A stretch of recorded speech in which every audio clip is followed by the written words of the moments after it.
Hello, friends, and welcome back to r/ProRevenge. Today, we have another set of great stories about crazy people and their revenge.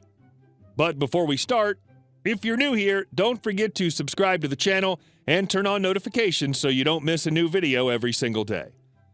Act like a jerk and try to get me fired? Enjoy watching my promotion before you get fired. Background. I work for a communications company. We primarily sell internet-based, all-in-one communication solutions for business. I'm in the software development department, working as a software tester currently. I've been with the company a long time, have worked my way up from phone support, and have a ton of knowledge about the company, including policy and culture. I also have a relative who's worked in HR for many years. The story. I'd been working as a software tester for about 2 years doing manual testing.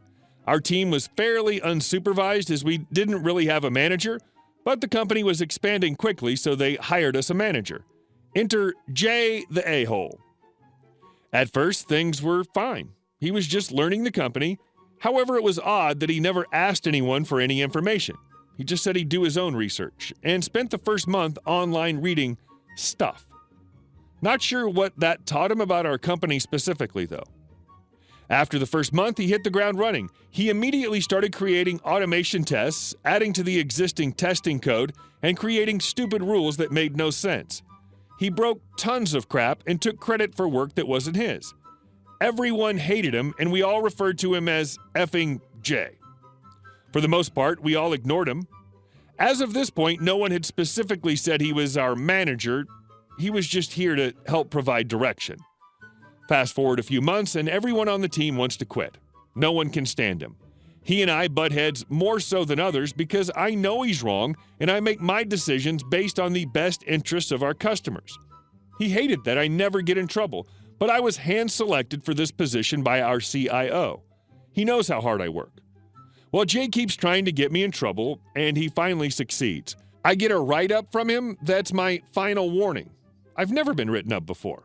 I talk to my HR family member, review the company handbook, then go to HR with my write-up. I fight and I win.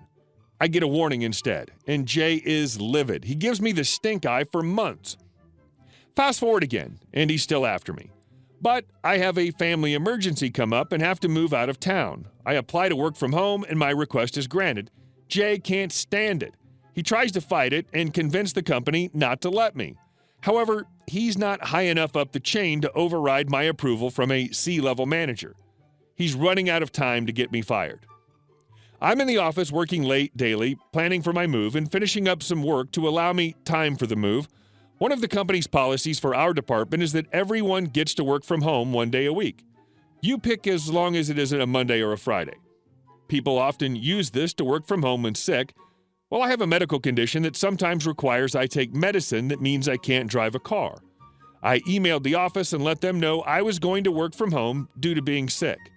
I work for about 30 minutes, then Jay sends me a message. He tells me that employees are not allowed to pick when they work from home, and I need to take the day off and use PTO.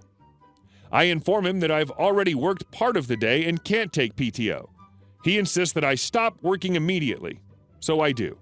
I then contact HR because I know he's coming after me. I confirm that as a salaried employee, if I work at all in a day, I cannot be required to take PTO. HR confirms. I forward the email to Jay. Once again, I've won the game, and he is so PO'd I can see steam coming out of his ears every time he looks at me. The next day, I'm back at work.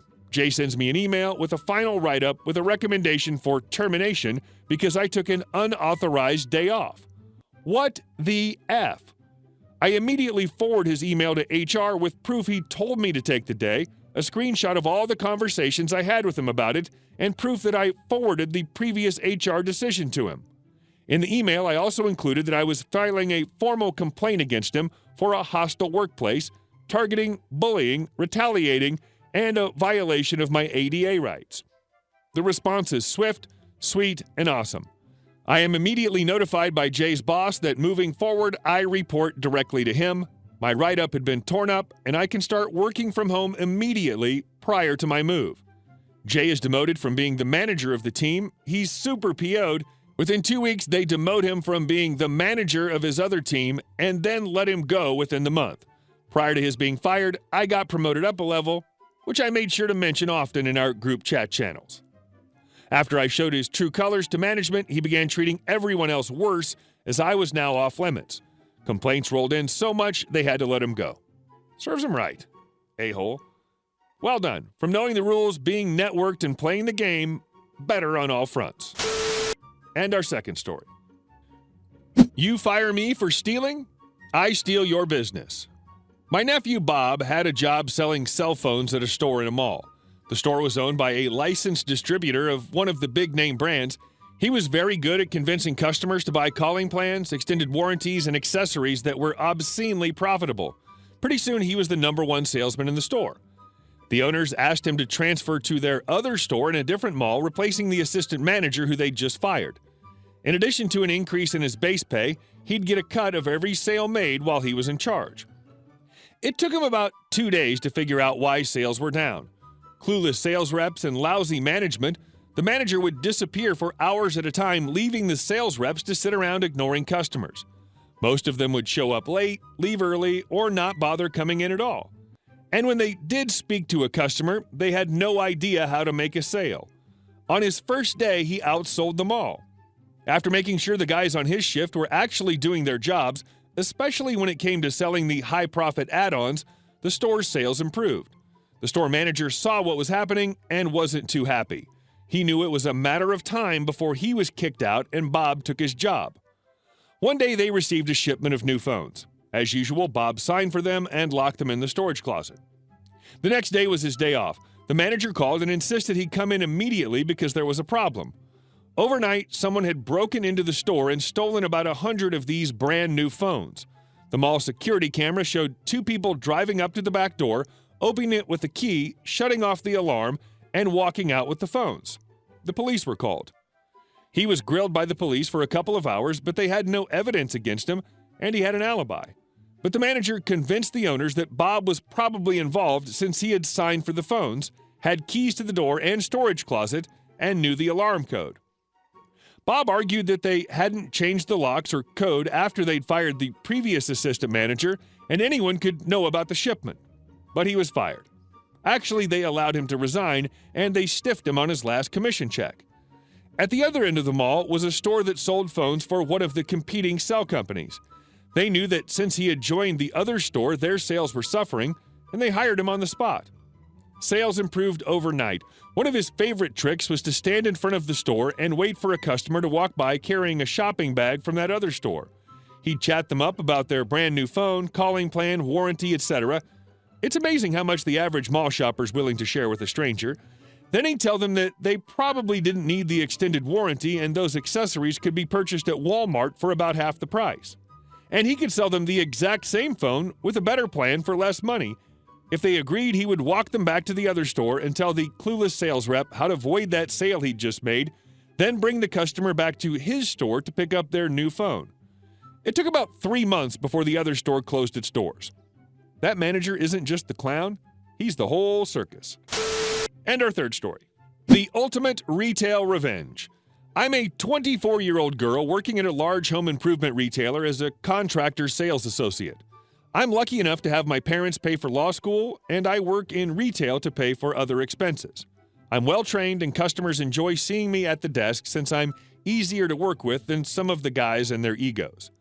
I was working a busy Saturday in the summer, and customers tend to just leave carts with lumber and large merchandise laying around. I've made it a habit to leave sticky notes with times on the carts so I can keep track of how long they've been there so I can put the merchandise back. I had tagged a cart of lumber at the start of my shift. When I got back from lunch 3 hours later, the cart was still there with the original sticky tag and merchandise. Assuming it was abandoned, I put the merchandise back. An hour later, a customer approached me, ranting that someone put his cart back. I apologized profusely, explained that it had been left for so long that I thought it was abandoned. The response that followed was beyond rude. The customer proceeded to swear, degrade, and rant about how terrible I was. Rattled, I called my manager and asked him to come down. The customer proceeded to call me every rude name under the sun and left when some of the guys on the floor came over to see what was going on. I was in tears when my manager came over. I worked the next Sunday morning, and lo and behold, the same customer was my first of the day. I immediately called management, and they came over to cash him through while I got a look at his truck, which advertised a small window company. I told my parents immediately, and they assured me that it would be okay. My parents asked me when I was working next, and we didn't mention the incident for a week. A week and a half after the incident, I pulled into my driveway and was shocked to see that same van that my customer from hell drove. I walked inside the house and saw my parents sitting at the table with the customer from hell. He had brochures and a quote set up to replace the windows in our large old home. My mom called for me to come into the living room, and the man looked up at me, not recognizing me at first. My mom turns to the man and says in the sweetest voice, "This is my daughter, but I believe you've already met her." The customer looked confused and apologized for not recognizing me. My dad smiles at him and says, "She works at my store." The look on the man's face when he realized who I was cannot be described as anything less than perfect. My parents thanked him for coming and for the quote, but told him that they weren't going to go ahead with his company. He apologized profusely as he left my house, minus a huge sale. I think that he may have learned a valuable lesson about karma and treating other people, including retail workers, with respect. I love this. When you own a business, you should know how to treat all the people with respect. Hey guys, thank you for watching the video to the end, and I'll see you in the next one.